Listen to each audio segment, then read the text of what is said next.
हम इस समय उपस्थित हैं रिकाबगंज क्षेत्र के, अयोध्या के रिकाबगंज क्षेत्र के खिड़की अली बेग मोहल्ले में। और इस समय हम मौजूद हैं पद्मश्री मोहम्मद शरीफ चाचा के घर पर।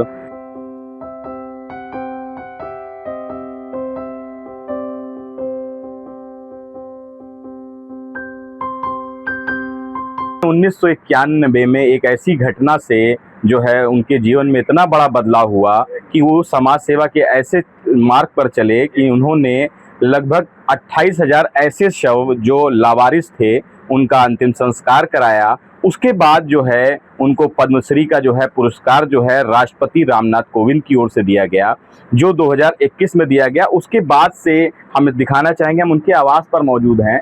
आप घर की स्थिति को देख सकते हैं और इसके साथ साथ दीवारों पर जो प्रशस्ति पत्र मिला है उनके नाम से, रामनाथ कोविंद जी की ओर से दिया गया है, उसको भी देख सकते हैं। साथ साथ कई अनेकों पुरस्कार, जो भले ही जर्जर अवस्था की ये दीवार है और जो है स्थिति भले ही अलग हो, पर जो पुरस्कार है उसकी श्रृंखला है। एक तरीके से अलग अलग चित्र हैं जिसमें न केवल जो है राष्ट्रपति रामनाथ कोविंद जी दिख रहे हैं, इसके साथ साथ जो प्रधानमंत्री नरेंद्र मोदी हैं वो भी उनसे बात करते हुए देखे जा रहे हैं। इसके साथ साथ जिला प्रशासन की ओर से भी 2020 में उनको तत्कालीन जिलाधिकारी अनुज कुमार झा और तत्कालीन एसएसपी आशीष तिवारी की ओर से सम्मानित किया जा रहा है। इसके साथ साथ आपको दिखाना चाहेंगे, यह राष्ट्रपति की ओर से दिए गए प्रशस्ति पत्र का चित्र है जो लगभग 2021 में 8 नवंबर को उनको सौंपा गया। इसके जस्ट नीचे गृह मंत्री अमित शाह की ओर से जो है पत्र है, वो अभी जो है पूरी तरीके से इनके दीवार पर है। ऐसे अनेकों जो है पुरस्कार की श्रृंखला है, पर जो इनका घर है वो दुर्दशा को भी बयां कर रहा है, किस तरह से जर्जर अवस्था में वो अपना जीवन यापन कर रहे हैं। एक खास बात यह है कि लगभग एक साल होने को है कि जिसमें वृद्धा पेंशन जो लगभग 1,000 के करीब है, वह 1 साल से इनको अभी तक नहीं मिली है। कई इन्होंने अभी ऑपरेशन भी कराए हैं और लगभग 3,000 के करीब मासिक दवाई के खर्चे हैं जो इनके लड़के वहन कर रहे थे। उनको भी कैंसर हो गया, तो लगभग 1 साल से स्वास्थ्य कारणों से जो एक बड़े लड़के थे वो घर पर हैं।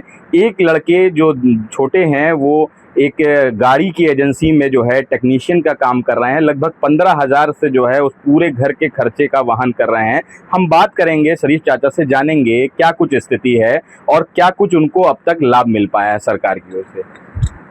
चाचा, क्या स्वास्थ्य की स्थिति है आपकी? है कि लड़का हमारा है बड़ा वाला गया नंबर की मर डाला गया सुल्तान, हमें पता नहीं, 40 बरस हो गए जब से हमने कसम खा लिया कि कोई लावारिस, चाहे हिंदू हो चाहे मुसलमान, चाहे हम करते रहे। 40 साल हो गए हम कर रहे हैं और पैसा गवर्नमेंट ने एक पैसा नहीं दिया। हम इन लोग का पेट काटते हैं, वो पैसा लगाते हैं अस्पताल में। मरीजों में जो बीमार रहते हैं उनकी दवा इलाज का सब खर्चा है, और गवर्नमेंट ने कुछ।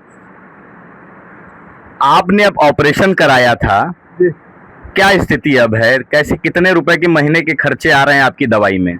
हमारे दर कम से कम कुछ नहीं तो 20,000 रुपये तो लगे और भी लगेगी। और अभी आपके जो बड़े पुत्र हैं उनका कहना था लगभग 3,000 के करीब खर्चे जो है दवाई के हैं आपके महीने के। हाँ, दवा लाते भाई लोग, हमें मालूम है पैसा तो है। किस किस चीज की दवाई चल रही है आपकी? और गुर्दे में कर रहे, गुर्दे में जो तकलीफ थी और ये पेट की थैली में ये तकलीफ है, ये दवा देते हैं, खाते हैं। और हम तो पढ़े नहीं ना, वही लोग लाते हैं पैसा तो देते हैं, हम पैसा तो दे जाते नहीं। वही बता पाएंगे कि कहाँ से लाते हैं, कितने लाते हैं। एक बड़े पुत्र हैं, उनका जो है कैंसर हो गया था उनको बीच में आपके? या अभी ठीक है, कुछ पहले से तो भी आपका वह हम कहा नहीं दिया, वह अपना कहना कहीं से इंतजाम करते किया।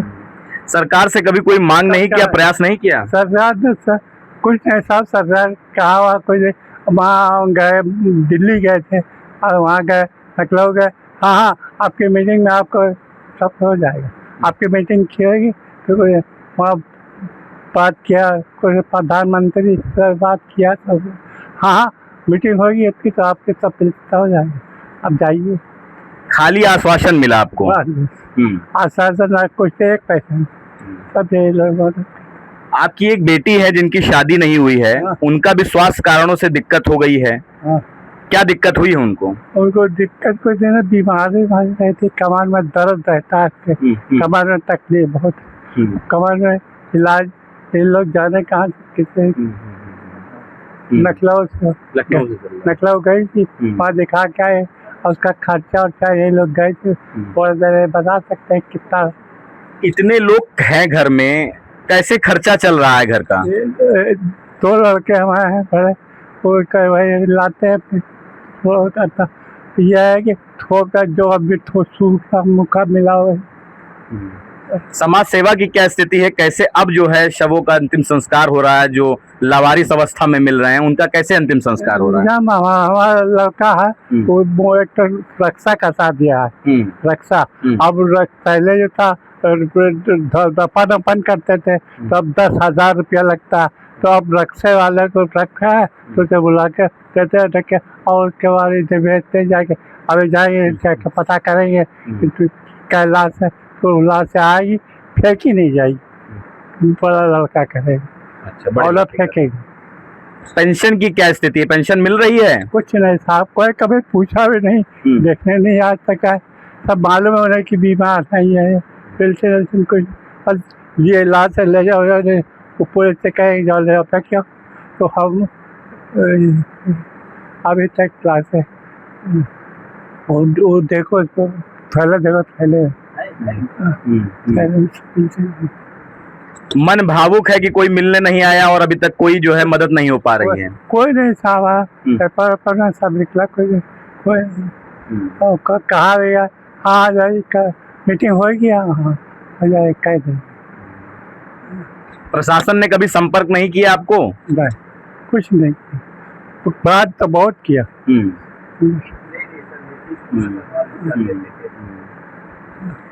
ये थे हमारे साथ शरीफ चाचा, जिनका कहना है कि आश्वासन तो बहुत मिले, खर्चे भी हैं और कहीं ना कहीं जो पेंशन है वो भी बंद चल रही है, किसी तरीके से गुजर बसर कर रहे हैं। लगातार जो आर्थिक बोझ है वो बढ़ रहा है, पर मदद को भी हाथ आगे नहीं बढ़े हैं।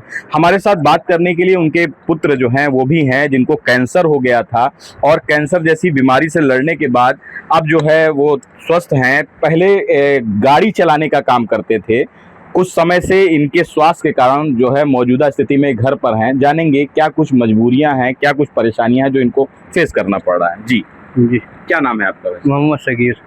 कैसे क्या क्या हुआ स्थिति, क्या बदलाव हुआ, क्या मौजूदा स्थिति में आर्थिक स्थिति है, और जब से पद्मश्री मिला चाचा को तब से क्या बदलाव हुआ जीवन में? नहीं बदलाव कुछ नहीं हुआ, बस ये कि जब पद्मश्री मिला था तब बहुत से लोग मिलने आए, आश्वासन भी बहुत सा दिया, लेकिन सिर्फ आश्वासन ही मिला और कुछ नहीं मिला आज तक, कि आश्वासन के अलावा कुछ और मिला हो ऐसा कुछ नहीं ना। पहले हमारे डीएम साहब नीतीश कुमार साहब थे, वो इनका हालचाल भी ले लेते थे, कभी कई बार मिलने भी गए, मिलते थे, लेकिन उसके बाद से भी कोई मिलने नहीं आता है। और हमारी एक बहन है छोटी, उसका भी नस दबरी रीढ़ की हड्डी का ऑपरेशन होना है, उसके लिए भी हमने लिखा था सीएम साहब के यहाँ, लेकिन उसमें भी जितना अमाउंट था उसमें कोई पैसा नहीं, सिर्फ 1 लाख रुपए पास हुआ, और खर्चा उसमें 3.5 लाख रुपए का है। अब जो कि इनके फैट पर हमने लिखवा के डीएम साहब के थ्रू हमने भेजा था। क्या मन निराश नहीं हुआ कि हम पिता ने जो है इतना कार्य किया, कार्य के दौरान उनको अप्रिशिएट किया गया, उनके कार्यों को पद्मश्री मिला, उसके बाद अब इस तरीके की स्थिति हो रही है कि आप आवेदन कर रहे हैं वो नहीं स्वीकार हो रहा है कहीं ना कहीं, दूसरी चीज़ अभी तक पेंशन जो है नहीं मिल रही है, क्या कहेंगे उस पूरी बात? नहीं, आवेदन तो कर रहे हैं लेकिन उसका कोई लाभ नहीं मिल पा रहा है, उस पर कोई स्वीकृत नहीं हो रहा है कि हाँ शरीफ चाचा के लड़के हैं या शरीफ चाचा को पेंशन नहीं मिल रही उसकी करें। कई बार हमने गए वहाँ KYC करा लो, ये करा लो, अगर सब करा लिया, लेकिन नहीं आ रही है। पेंशन कब से नहीं आ रही है? 1 साल हो गए।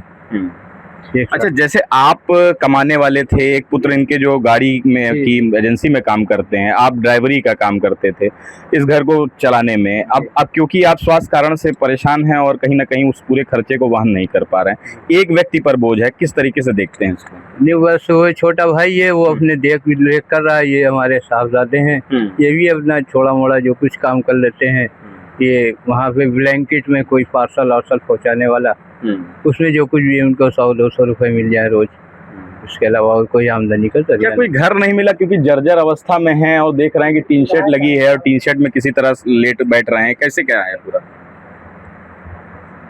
नहीं। आश्वासन दिया है मिलेगा, सब कुछ मिलेगा, लेकिन मिला कुछ नहीं। अच्छा, जब इतनी परेशानी झेल रहे हैं जी। तो क्या वो समाज सेवा चल पा रही है जिसका बेड़ा जो है आपके पिता ने उठाया था जब वो अस्वस्थ थे और उनके जीवन में घटना घटी जिसके बाद उन्होंने कई जो है शवों का अंतिम संस्कार कराया, अब क्या उसकी मौजूदा स्थिति? नहीं चल रहा है, वो हमको बताते हैं, फोन उन्हीं के पास आता है कि इस तरीके से, तो हमको वो भेजते हैं या छोटे भाई को भेजते हैं, तो उसको जो होता है उसको किया जाता है। मांग क्या करेंगे अब? एक मांग क्या करेंगे कि जो आपके जीवन में रोशन कर सके आपकी रोज जीवन को? मांग यही क्या करेंगे, प्रार्थना करेंगे कि उनके इलाज वगैरह के लिए उनकी कम से कम एक अच्छी सी पेंशन बन जाए, एक रहने के लिए थोड़ा सा घर वगैरह हो जाए, छत मिल जाए तो बहुत अच्छी बात है। ये थे उनके पुत्र जिनका कहना है कि जो पेंशन है कम से कम वो बन जाए और जो ये घर है जर्जर अवस्था में उसका एक निराकरण हो सके, उनको एक मौजूदा स्थिति में ऐसी छत मिल सके कि जो रहने के लिए ठीक हो। नितिन श्रीवास्तव, अयोध्या के लिए। आपके राज्य की खबरें, आपके शहर की खबरें सबसे पहले जानने के लिए देखते रहें अमर उजाला। चैनल को सब्सक्राइब जरूर कर लें और पाएं हर अपडेट।